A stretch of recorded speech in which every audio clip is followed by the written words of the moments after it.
I traveled all the way across Europe so I could park this caravan at this off-grid location. You want to know how that went? Stick around.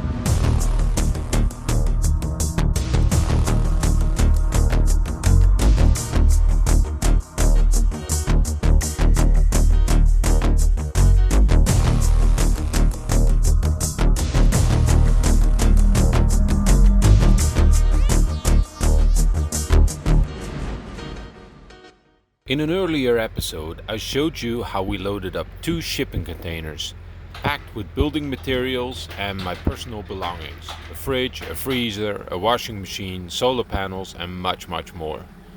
We used the beast of a forklift to get everything onto a massive truck.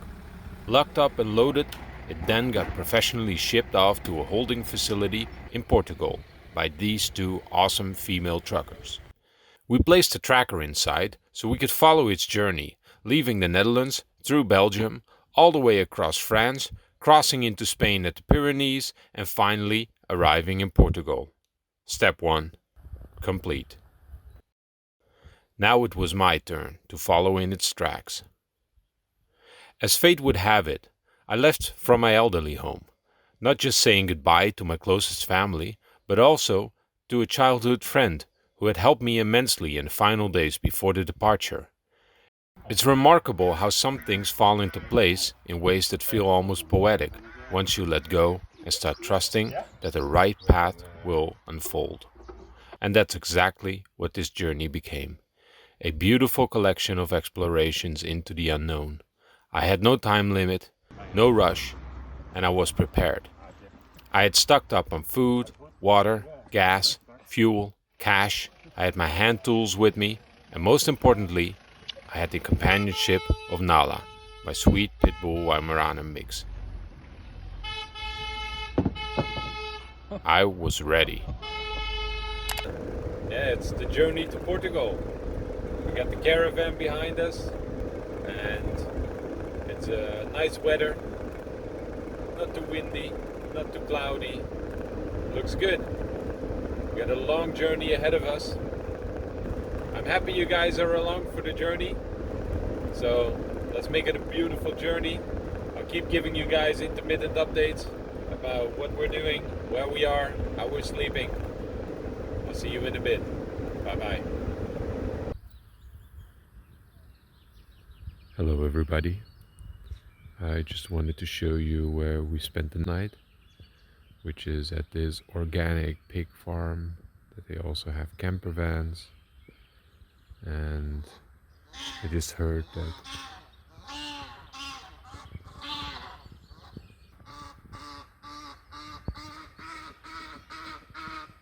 I didn't want to be on camera.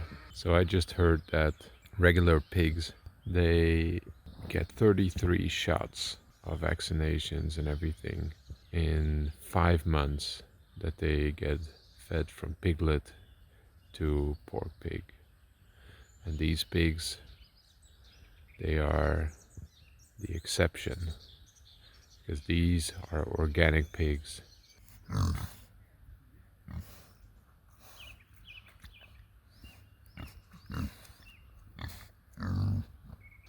They get to live in this free range, the mud pool, the birds, these beautiful surroundings. This very peaceful place.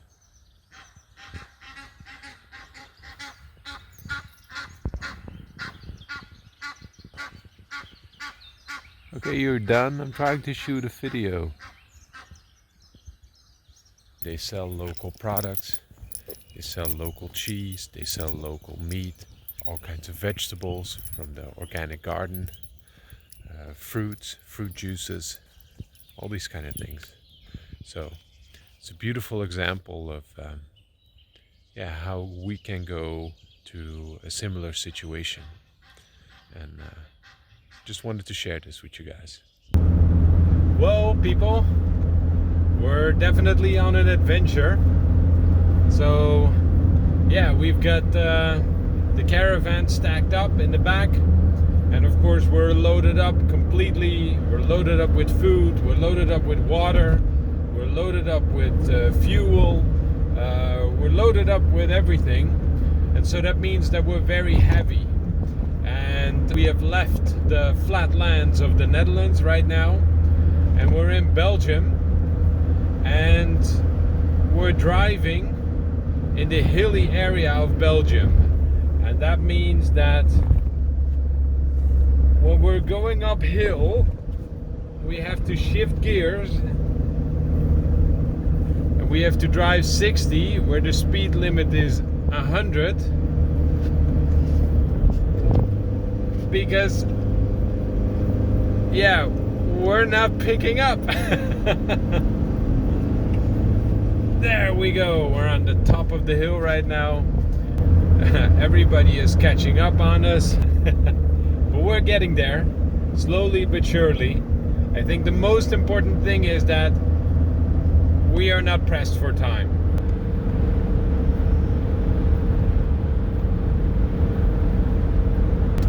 Alright, if you're wondering why is the terrain again so flat, that is because I decided to switch courses. Initially I didn't want to go through Paris, because Paris can be a hell of a city to drive through. But on the other hand, I also didn't want to do the landscape that led me all the way through to Charleroi, which was which was tough. So I decided to go for flatland, which, as a Dutch person, it suits me, I guess. It's something that I feel I can handle with this kind of load behind me. Right now we're heading for Paris. I'm not sure if I still want to go through Paris. I also decided to shorten the ride a little bit, so we're gonna stop somewhere in front of Paris. Now I'm not sure if it's a good stop location. It said free parking, so let's hope it is, and let's hope it's a place where I can park the caravan. But at least it feels like I'm going downhill again, and that feels better. So always go the way that feels downstream. If it feels you're going upstream, check yourself, reorient yourself, see if that is actually the way that you want to go. And for me it wasn't, so that's why I turned around, and it feels better. So we'll see where we end up, and if it feels better, I'll probably end up at a better place too.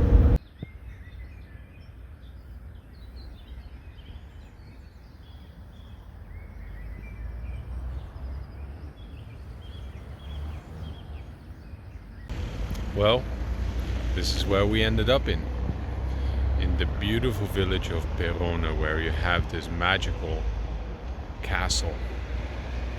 It's it's the point on the map that I put in there, and it said free parking. So I went for the free parking. I don't know if you were supposed to camp there, but we spent the night there, and it was a good night. And let's see what this war museum has to give us. It gives us a lot of information about the First World War, but the castle, it's been there very, very early on. Even before this castle, there was already a palace there, which was raided by the Vikings. So very old spot. Then got conquered a couple of times by, amongst others, Charles V. And eventually it became a war museum for the First World War, in which the Germans, they occupied this place. So you can see a lot of damages to the castle being done, a lot of repairs as well, and beautiful place, and magical that we ended up here.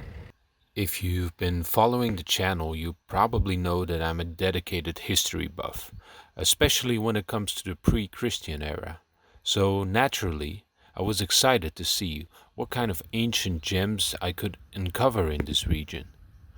But it turned out the history of this castle before the First World War was barely mentioned. At the back of the castle there's this awful modern white concrete extension, and honestly, it felt symbolic of what was inside. a collection almost entirely focused on First World War propaganda and its outer appearance. No mention of the older palace that stood here once during Viking times, not even a sketch, not an artist's rendition, nothing. When I asked the tour guide about it, she barely even knew what I was talking about. It became clear the identity of this French village, Peronne, was built almost entirely around being a victim of the First World War. And sure, that deserves its place in the timeline, but everything before that, it just didn't seem to matter. Even the Renaissance, barely a corner in the museum. So yeah, a bit disappointed I left the museum. It felt like Europe is obsessed with curating its wounds and forgetting where it actually came from. If only I could learn more about who we were before we got invaded by other cultures. At these birds, come on, my car. All right.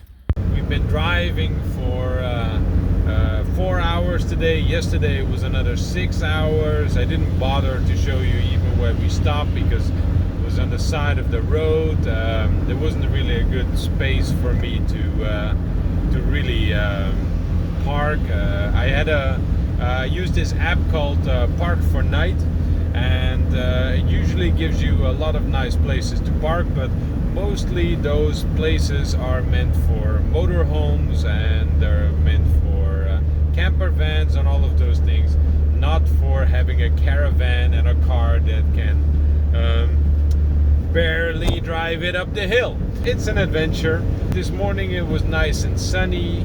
Now it is raining. It is kind of depressing. Don't forget to hit that subscribe button, because yeah, this is the personal journey of the paradigm shift. We're making this paradigm shift together. That means we're gonna make it intellectually, and we're also gonna make it in person. So I'm gonna show you guys and girls how I'm gonna do it, and yeah, meanwhile with that, hope you guys get inspired with it as well and see how you guys can make the paradigm shift for yourself. So all of that said, we'll see you again soon, and who knows what we will be up then. So I've just set up the caravan again, and we have a problem.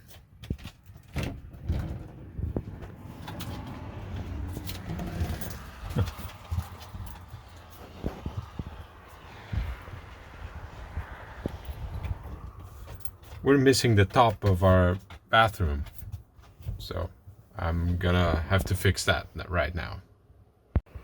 As you can see, it's completely broken off, so I guess it's just old and non-usage, so I'm gonna have to find a fix for that.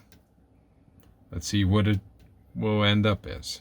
Okay, so I've investigated, and yeah, it's completely broken off at the top, so it's just old plastic. It's yeah, it was gonna tear out anyway, so I don't know if there's anything that I could have done to prevent it, but yeah, the quick fix right now is to have a thick plastic bag just shut in between.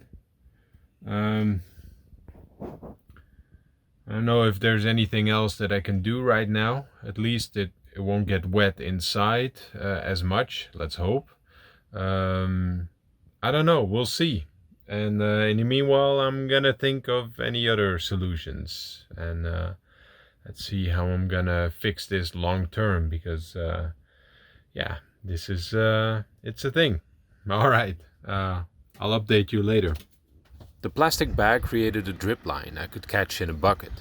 I made it through the night all right, and I figured this was the perfect moment to turn a necessity into a little luxury. So I changed course and headed for the ocean, and I checked into a small camping spot. Time to breathe, and time to fix things properly. Right now it's warm, it's sunny, so excellent time to repair the roof. That is why we're sitting on the top of my car. And yeah, you can see it's just flat off right there. And now, before all you guys put down in the comments, did I leave it open or anything like that? No, I didn't leave it open. It was just old plastic. I grabbed my toolbox and went to the hardware store. I picked up some basic materials and started piecing together a new roof. I ground down the brittle plastic and borrowed a drill from some nearby workers. Because I have a compost toilet and because it can get quite hot in Portugal, I really wanted to reuse the original ventilation opening rather than just sealing it shut. A day later, the rain came, the test, and it stayed dry. Next up was continuing the road trip. Would the roof hold? Would it fly off again? Who knows? But that's kind of the point, isn't it? If your intention is to be self-sufficient and self-reliable, that primes you to be ready for whatever comes your way.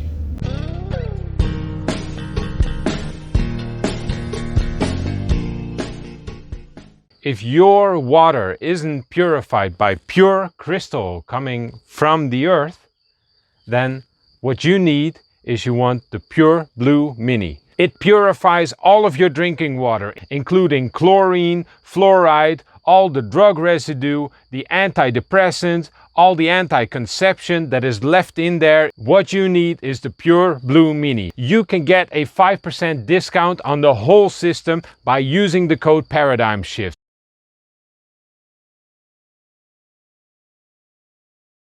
Get everything fixed up. We got the roof fixed up. I took an extra day for editing, so that's for you guys. Hope you guys like the Society of 4 episodes. By the time you're seeing this, you've been watching a whole bunch of them. I think today we should be able to make it across the Spanish border, the Pyrenees. Let's see how it goes. So right before the border, I'm gonna take the toll road, and up to that point we're gonna take the scenic route right across the Atlantic coast in south of France. Should be beautiful. That's gonna be interesting. Gonna go uphill, so I'm gonna do something that is outside of my normal comfort zone, which is take a toll road. I normally never take toll roads. Why? Because a toll road will never get you the most beautiful scenery. At this point in my journey, the landscape around me radically shifted. The terrain, the light, the air. It was a completely new ecosystem every hour. And with it came a shift in perspective. One that had me thinking about the changes I had already made and the ones still ahead. I was leaving behind the people and the routines that had shaped me, heading toward a new kind of community. Unfamiliar, but full of possibilities. The lifestyle might be slower, but more healthy, more rooted in the natural world. And with that came the need to adapt to whatever might arise, whether it was weather, solitude, or the simple challenge of fixing something myself. Even the past felt like it was shifting. The places I visited were full of forgotten history, erased or rewritten. I felt a growing desire to rediscover the ancient truths that we had lost. If a single war could reshape the identity of a village in just over 100 years, what could millennia of shifting narratives do to an entire continent? I could barely grasp what my mind was reaching for. But somehow, I felt I was driving through a landscape merely existing out of changes. I realized change might not be a loss at all, not when one has autonomy, and autonomy felt within reach, because tomorrow I'd be crossing the Portuguese border.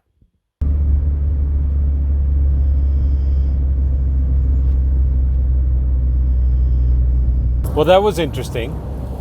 So I just stopped at a gas station, and they had a good price, so I wanted to fill up. And so I was going to the tank and putting the nozzle in the fuel input, and the thing didn't work. So I waited, and I waited some more, and then I decided to go inside to the cash register and like ask, do I need to announce myself or something like that? And the guy started shouting to me in Spanish, and it went, I mean, I speak a little bit of Spanish, but this went so fast that I couldn't understand what was going on. So he went outside to me and he said, no, I cannot. So I thought like, oh, okay, maybe something is up with my car or something. Like, why can I not get any diesel? And then it turned out that nobody could get any diesel.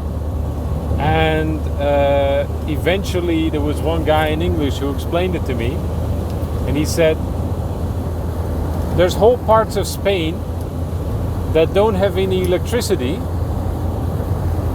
And that is why they weren't able to give me any gas. It turns out that I was able to get gas, but he had to override it manually and I had to pay cash. Now, I had cash, so I could pay. So for me, it wasn't any problem. But then I spoke to some other guy who said, yeah, I'm going to Portugal. And it turns out that in Portugal, it appears to be even worse. So, yeah, he didn't have any cash on him. And, yeah, that was even more of a problem. So, it just turns out, you know, these unstable times that we're going into, where we cannot rely on the grid anymore. We have to be self-sufficient. We have to be self-sufficient on fuel. We have to be self-sufficient on water. You know, I'm happy I got water. I'm happy I got food. But we have to be self-sufficient on cash too. And I'm happy I got cash in my pocket. Let it be a warning to you guys, you know. If you have a lot of your stuff together in unstable times, things will get a lot easier. There were other people there who couldn't pay, and they're still there, I think. So, yeah, they're all reliant upon the grid working. They were trying to get stuff figured out with the phones and with the internet and trying to call people and all of that, and it all didn't work. Just having enough cash on you just fixed that problem immediately. So, just goes to show. Cash is king, no matter where you go. Some things rarely change. And that evening, I had just entered a place where nothing seemed to have changed in a long, long time. Just across the border, a small Portuguese medieval town had been recommended to me as a good place to spend the night, and that is how I ended up right in front of its gates. But as I looked around, something caught my eye. It was the masonry. Massive stone blocks, far too heavy to carry uphill by hand. Some had strange, precise cuts to make the upper layers fit seamlessly. But what really stood out were the oldest section of the wall. Built without mortar, with joints so tight you couldn't slide a credit card between them. Just extraordinary. None of the plaques mentioned anything older than a Roman era, but I've studied enough ancient cultures to recognize the signs. This type of construction reminded me of the pillow blocks in Peru and the cyclopean walls found all across the world. Stumbling across a place like this, right at the beginning of my new life, felt like an initiation, like the land itself was welcoming me. One day, I'll make a full video on Portugal's hidden history, but for now, I was just happy to have arrived. Well, after a beautiful evening in a very mysterious town that I think is much more ancient than a lot of people take credit for. After all the miles, all the detours, the breakdowns, the castles, and the blackouts, I had made it. This was the land I had set my mind on, not because it was easy or perfect or familiar, but because it felt good enough to build a future upon. Every challenge along the way had asked me to change, to adapt, to let go, to trust. I left behind comfort and routine, and in return, I found clarity. I had crossed borders, not just between countries, but between lives. And as I parked the caravan and looked out over the land and felt the wind pass through me, I knew I was exactly where I needed to be. Something slower, quieter, but stronger. Because change doesn't always mean loss. Sometimes change is what brings you home. If you enjoyed this video, give it a thumbs up and drop something in the comments. I read them all. If you want to follow the journey as we make this paradigm shift, make sure you're subscribed. And if you want to purify and structure all your drinking water, head over to blueearthinnovations.com and use the code ParadigmShift for 5% off. And with that said, I'll see you next week. Bye bye.